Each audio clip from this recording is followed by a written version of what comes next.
Hello again, everybody. Here we are at the third Sunday in Advent, marching ever closer and almost too quickly to Christmas Day itself. Although I remember as a child, December seemed to go really, really slowly for me on the march up to Christmas. What about you, Mr. Peter? Yeah, right now, Miss Kathy, time is just flying by. When you were a child, did it go slowly, though? Yes, very much. Yes, it did.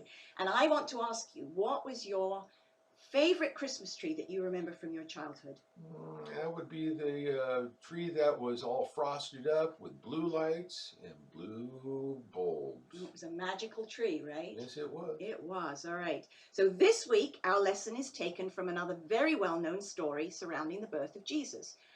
I'm guessing you might have a clue based on our hats that we're both wearing today.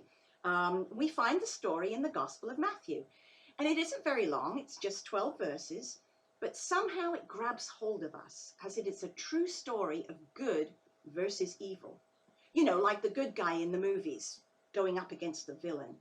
When we start unpacking it, there's so much more to discover that makes this a really exciting story.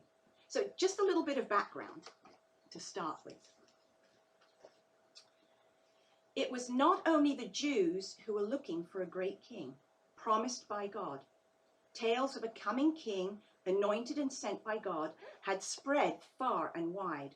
Wise and learned men in distant lands waited for such a king to be born in the land of the Jews, who would rule the world in justice and peace. Scientists in those days studied the stars and the planets. They accurately charted their courses because they believed that they could learn from them about future happenings.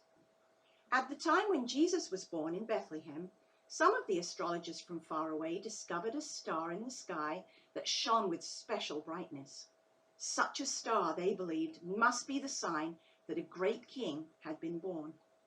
Could it mean that the ancient prophecies had at last come true and a king had indeed been born in far-off Judea?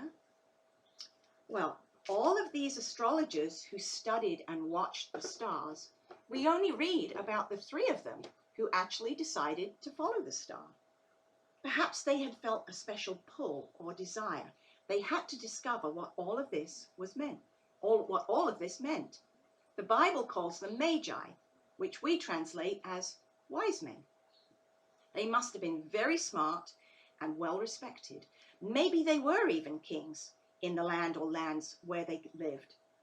It is thought that they might have come from a land east of Israel and Judah called Parthia, or they might even have come from 3 different lands and come together and decided to join forces to figure out the mystery of this new and bright star. Mr. Peter, how did these magi travel? I believe probably camel, Miss Kathy. That's right, they rode camels. And how many miles do you think they had to go? At least 1,000 or so, I don't know, maybe more. I think it was a long journey, so it would have taken them quite a while to get there, right? That shows a lot of determination, I think, and all that way on a bumpy camel. But it must have been a very important mission for them.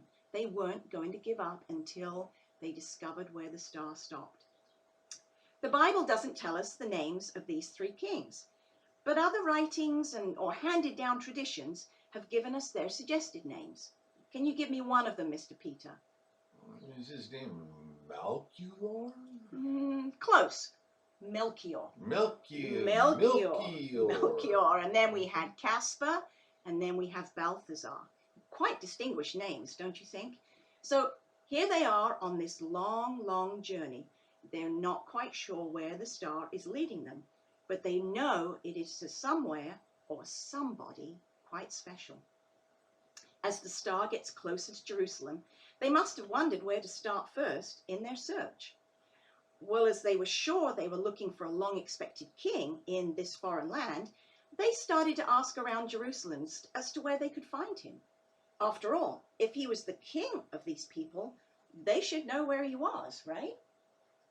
Except that wasn't such a good idea, was it, Mr. Peter? No, Miss Kathy. No, it wasn't. As word got out that these mysterious men from afar were asking around town about a newborn king, it reached the ears of somebody who wasn't so excited about the news. All right, enter the bad guy. And who was that, Mr. Peter? The evil King Herod. That's right, King Herod himself. Well, who was King Herod? One thing he was not was a true king. He wasn't born into the royal family. He wasn't a descendant of David. He was given his title as king by the Romans, who were the rulers of Israel at that time. They used him to watch over the Jewish people and make sure they obeyed the Roman rule. But he had no real power of his own. He was a cruel and heartless man who didn't care for his people one little bit. Yes, he kept the peace in Judah, but he did it by force. The Jewish people did not like him at all, which isn't surprising, really. They felt he'd sold himself out to the Roman Empire. So when he heard the rumors of this new king, Herod began to get scared.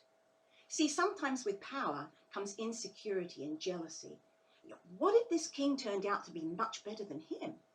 What if the Romans decided Herod was no longer useful to them, and as years went by, they favored this new king? Herod decided he'd better get the lowdown for himself, so he called a secret meeting with the Magi to find out what they knew. After they met, he sent them off to Bethlehem and told them to let him know immediately when they had found the child. He pretended he wanted to go and worship him also. Do you think he did, Mr. Peter? No, Miss Kathy, he wanted to get rid of the baby Jesus. That's right. He wanted to find him and get rid of him so he would no longer be a threat. Well, the wise men continued following the star to Bethlehem, where it finally stopped over a house. See, by this time, Mary and Joseph had found another place to stay. They were no longer in the stable. And it's very possible that Jesus wasn't a tiny baby any longer. Can you imagine the anticipation of the Magi at this point? Everything they had read about, the mysterious star, the long journey, all coming together as they entered the house and saw the promised King of the Jews. It must have been an amazing meeting. And we all know that they brought gifts of gold, frankincense or incense, and a strange spice called myrrh. But what did those gifts mean? You have any idea, Mr. Peter? They give gifts like that to a king. That's right, especially gold, for Jesus being the Messiah, a king in his own right, the king who would be crowned forever. And then frankincense, Jesus would be the sacrifice that would redeem the world and bring us into a right relationship with God again. Incense was used in religious services, offering up prayers and thanks to God. And Jesus was offered up for us to save us. And myrrh, that was a bitter spice. So it points to the suffering and pain that Jesus would have to endure for all mankind. Why do you think they brought the gifts?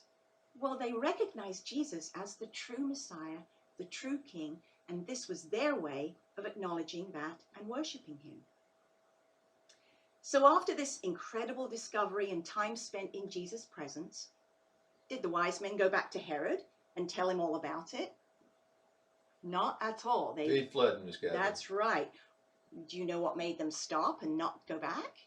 I believe that was God talking to them. That's right. God gave them a vision in a dream, warning them, do not go back to Herod. His intentions are not good.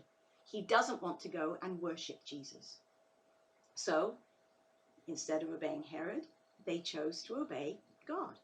They gathered up their things and got out of Judah as quickly as they could. I don't blame them. So Herod's evil plan was thwarted. Really quickly, I want to talk about the star. Have you ever thought much about it?